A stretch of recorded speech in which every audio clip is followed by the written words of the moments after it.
बिस्मिल्लाहिर्रहमानिर्रहीम, अस्सलाम वालेकुम। Welcome to Yaz talks. Lahore के नवाही इलाके चूंग में जो मामला, एक ख़बर बहुत दिनों से वायरल है, गर्दिश कर रही है कि शबीर नामी एक 26-27 साल का लड़का जिसकी हलाकत हो जाती है, जिसकी कब्र में से आवाज़ें आ रही हैं, कभी वो कहता है मुझे बचाओ, कभी किसी तरह की आवाज़ है, कभी नीचे से एक धमक की आवाज़ आ रही है।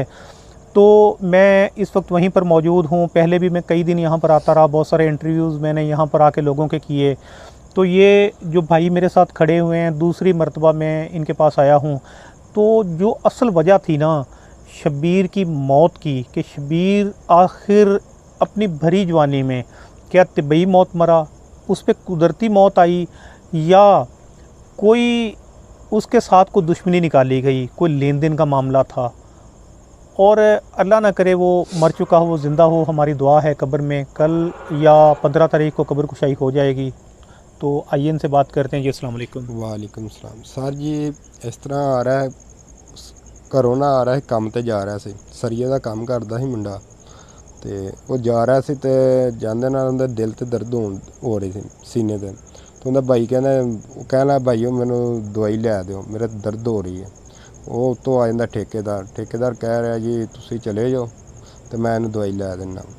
ਉਨੀ ਦੇਰ 'ਚ ਉਹਨੂੰ ਲੈ ਜਾਂਦੇ ਨੇ ਘਰ ਜਾ ਕੇ ਨਾ ਉਹਨੂੰ ਛੱਡ ਆਉਂਦਾ, ਫਿਰ ਆ ਜਾਂਦਾ। ਅੱਲਾ ਜਾਣੇ ਫਿਰ ਪਤਾ ਨਹੀਂ ਕਿੱਧਰ ਜਾਂਦੇ ਨੇ ਕਿੱਧਰ ਨਹੀਂ ਜਾਂਦੇ, ਇਹ ਰੱਬ ਜਾਣਦਾ। ਫਿਰ ਉਸ ਤੋਂ ਬਾਅਦ ਉਹਦੀ ਮਾਂ ਕਰਦੀ ਫੋਨ, ਤੁਸੀਂ ਆਣ ਕੇ ਜੀ ਮੇਰੇ ਪੁੱਤਰ ਨੂੰ ਇੱਥੇ ਛੱਡ ਦਿੱਤਾ, ਤਰਫਦਾ ਪਿਆ।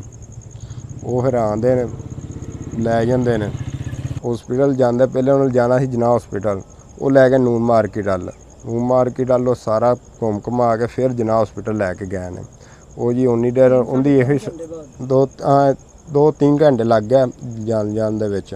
ਉਨੀ ਦੇਰ ਜਨਾਹ 'ਚ ਲੈ ਗਿਆ ਉਹਨਾਂ ਇਹ ਜੀ ਬੰਦਾ ਐਕਸਪਾਇਰ ਹੋ ਗਿਆ ਕਾਫੀ ਡੇਰ ਦਾ, ਇਹ ਮਰੇ ਨੂੰ ਤੁਸੀਂ ਲਈ ਫਿਰਦੇ ਜੀ। ਮਰੇ ਨੂੰ ਲੈ ਕੇ ਫਿਰ ਰਹੇ? ਹਾਂਜੀ ਮਰੇ ਨੂੰ। ਯਾਨੀ ਉਹ ਤਸੱਲੀ ਕਰਦਾ ਰਿਹਾ ਬਾਹਰ ਰਹਿ ਕੇ ਕਿ ਮਰ ਜਾਏਗਾ, ਉਸ ਤੋਂ ਬਾਅਦ ਮੈਂ ਲੈ ਕੇ ਜਾਵਾਂਗਾ। ਬਿਲਕੁਲ ਇਸ ਤਰ੍ਹਾਂ ਹੀ। ਤੇ ਇਹਦੀ ਵਜ੍ਹਾ ਕੀ ਸੀ? ਵਜ੍ਹਾ ਕੋਈ ਪਤਾ, ਉਹਦੇ ਰਿਸ਼ਤੇਦਾਰ ਮਿਲੇ ਨੇ, ਉਹਨਾਂ ਦੱਸਿਆ ਉਹਨਾਂ 7-8 ਲੱਖ ਰੁਪਈਆ ਦੇਣਾ ਸੀ, ਕੁਛ ਆਪ ਵੀ ਉਹਨਾਂ ਜਮ੍ਹਾਂ ਕਰਾਇਆ ਸੀ। ਤੇ ਉਹ ਪੈਸਿਆਂ ਦੀ ਵਜ੍ਹਾ ਤੋਂ ਇਹ ਬੰਦਾ ਨੂੰ ਪੈਸੇ ਨਾ ਦੇਣੇ ਪੈ ਜਾਣ ਤੇ ਇੱਥੇ ਹੀ ਇਹ ਖਤਮ ਹੋ ਗਿਆ, ਇਹ ਗੱਲ ਹੈ। ਤੇ ਅੱਛਾ, ਤੁਹਾਨੂੰ ਕੀ ਲੱਗਦਾ ਇਹਦੇ ਵਿੱਚ ਕਿ ਸ਼ਬੀਰ ਦੀ ਵਾਕਿਆ ਹੀ ਕਤਲ ਕੀਤਾ ਗਿਆ ਸ਼ਬੀਰ ਨੂੰ? ਜੀ ਕਤਲ ਹੀ ਹੋ ਗਿਆ, ਕਿ ਇੱਕ ਉਹਦਾ ਸਾਹਸ ਹੀ ਨਹੀਂ ਕੀਤਾ ਹੈਗਾ ਵੀ ਅਗਰ ਉਹਨੇ ਪੈਸਿਆਂ ਦਾ ਮਸਲਾ ਹੀ ਕਿਸੇ ਦੇ ਅੱਗੇ ਪਿੱਛੇ ਗੱਲ ਕਰਦੇ, ਕਿਸੇ ਨੂੰ ਕਹਿੰਦੇ, ਇਹ ਕੀ ਮਕਸਦ ਹੋਇਆ ਵੀ ਭਜਾ ਕੇ ਉਹਨੂੰ ਲੈ ਗਿਆ ਵੀ ਲੈ ਰਸਤੇ ਦੇ ਵਿੱਚ ਖ਼ਤਮ ਹੋ ਜਾਵੇ। ਕਿਸੇ ਨੂੰ ਦੱਸਿਆ ਪੁੱਛਿਆ ਹੀ ਨਹੀਂ ਹੈਗਾ। ਜਦੋਂ ਖ਼ਤਮ ਹੋ ਗਿਆ ਉਹਨਾਂ ਕਿਹਾ ਜੀ ਤੁਹਾਡਾ ਬੱਚਾ ਮਰ ਗਿਆ ਤੇ ਆ ਕੇ ਲੈ ਜਾਓ, ਤੇ ਘਰ ਦੇ ਗਏ ਨੇ ਤੇ ਘਰ ਤੇ ਲੈ ਆਏ ਨੇ ਜਾ ਕੇ। ਤੇ ਇਹੋ ਹੀ ਬਸ ਇੱਥੋਂ ਮਸ਼ਹੂਰੀ ਹੋ ਗਈ, ਬੰਦਾ ਮਰ ਗਿਆ। ਹਾਂਜੀ। ਤੇ ਉਹ ਬੰਦਾ ਇਸ ਟਾਈਮ ਕਿੱਥੇ ਹੈਗਾ ਜਿਹੜੇ ਬੰਦਾ ਲੈ ਕੇ ਤੁਹਾਨੂੰ ਫਿਰਦਾ ਰਿਹਾ ਠੇਕੇਦਾਰ? ਉਹ ਗਾਇਬ ਹੈਗਾ। ਇਹਦਾ ਮਤਲਬ ਮੁਜਰਮ ਹੈ। ਹਾਂ ਉਹ ਗਾਇਬ ਹੈਗਾ, ਉਹ ਨਜ਼ਰ ਆਉਂਦਾ ਹੀ ਨਹੀਂ ਪਿਆ, ਕਿਸੇ ਨੂੰ ਪਤਾ ਹੀ ਨਹੀਂ ਉਹ ਬੰਦਾ ਕਿੱਥੇ ਹੈਗਾ। ਹਾਂ ਨਾ ਉਹ ਲੱਭਦਾ ਪਿਆ।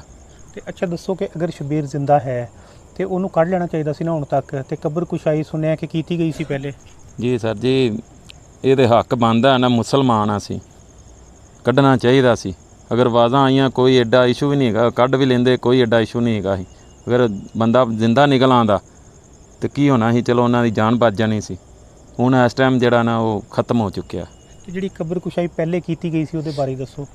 ਉਹ ਬੱਚਿਆਂ ਨੇ ਕੀਤੀ ਸੀ, ਦੇ ਬਾਰੇ ਲਿਆ ਹੈਗਾ ਵੀ ਕਿਸੇ ਨੇ 15 ਤੇ ਕਾਲ ਕੀਤੀ ਉੱਧਰੋਂ, ਕਬਰ ਤਕਰੀਬਨ ਪੂਰੀ ਨਿਕਲ ਚੁੱਕੀ। ਹਾਂ ਸਿਰਫ ਥੋੜੀ ਸਲੈਬ ਰਹਿ ਗਈ ਸੀ, ਕੱਢਣ ਲੱਗੇ ਨੂੰ ਉੱਤੋਂ ਗੱਡੀ ਆਈ ਪੁਲਿਸ ਵਾਲਿਆਂ ਦੀ, ਬੱਚਿਆਂ ਨੂੰ ਫੜ ਕੇ ਲੈ ਗਈ। ਉਹਨਾਂ ਕੱਢਣ ਹੀ ਨਹੀਂ ਦਿੱਤਾ। ਨਹੀਂ ਕੱਢਣ ਦਿੱਤਾ? ਹਾਂ ਨਹੀਂ ਕੱਢਣ ਦਿੱਤਾ ਉਹਨਾਂ। ਬੱਚਿਆਂ ਨਾਲੇ ਮਾਰਿਆ ਨਾਲੇ ਕੁੱਟਿਆ, ਨਾ ਭਜਾ ਦਿੱਤਾ, ਲੈ ਗਏ ਨੇ ਉਹਨਾਂ ਨੂੰ ਨਾਲ, ਕੁੱਟਦੇ ਮਾਰਦੇ ਲੈ ਗਏ ਨਾਲ। ਕੁਛ ਮੀਡੀਆ ਵਾਲਿਆਂ ਨੂੰ ਵੀ ਮਾਰਿਆ ਪੁਲਿਸ ਨੇ ਬਹੁਤ ਜ਼ਿਆਦਾ? ਜੀ ਇਹ ਤੇ ਹਕੀਕਤ ਹੈ ਨਾ, YouTube ਵਾਲਿਆਂ ਨੂੰ ਖਾਸ ਕਰਕੇ ਮਾਰਿਆ, ਬਹੁਤ ਜ਼ਿਆਦਾ ਮਾਰਿਆ। ਹਾਂ ਬਹੁਤ ਮਾਰਿਆ ਉਹਨਾਂ। ਕੈਮਰੇ ਥੱਲੇ ਛੱਡ ਦਿੱਤੇ, ਠੁੱਡੇ ਮਾਰ ਕੇ ਗੱਡੀ ਪਾ ਕੇ ਉਹ ਪਿਲ ਜਾਂਦੇ ਨੇ। ਬੰਦੇ ਆਮ ਬੰਦੇ ਵੀ ਉਹਨਾਂ ਫੜੇ ਨੇ, ਗੱਡੀ ਕੁਛ 6-7 ਗੱਡੀ ਲਿਆਉਂਦੇ ਸੀ, ਗੱਡੀ ਪਾ ਕੇ ਤੇ ਉਹ ਪਿਲ ਜਾਂਦੇ ਬੰਦੇ। ਹਾਲੇ ਤੱਕ पता ही नहीं छड्डे ने कि नहीं छड्डे ने जी। नाज़रीन, ये है हमारा कानून। एक उनका जवान बेटा मर गया, दूसरा जब हम ऐसी हालत में ना, हमारा काम है कि उनके ज़ख्मों पे हम मरहम लगाते, बजाय कि उनके ज़ख्मों को हमने और ज़्यादा करेदा। तो कानून को चाहिए था कि उनकी मदद करते, उनकी हेल्प के लिए पहुँचते, जो इनसे बन पाता ये पूरी कोशिश करते।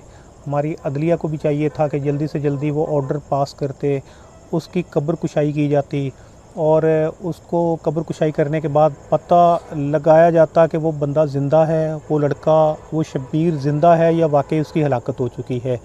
और दूसरी बात, उसको साफ साफ लग रहा है कि कत्ल किया गया है।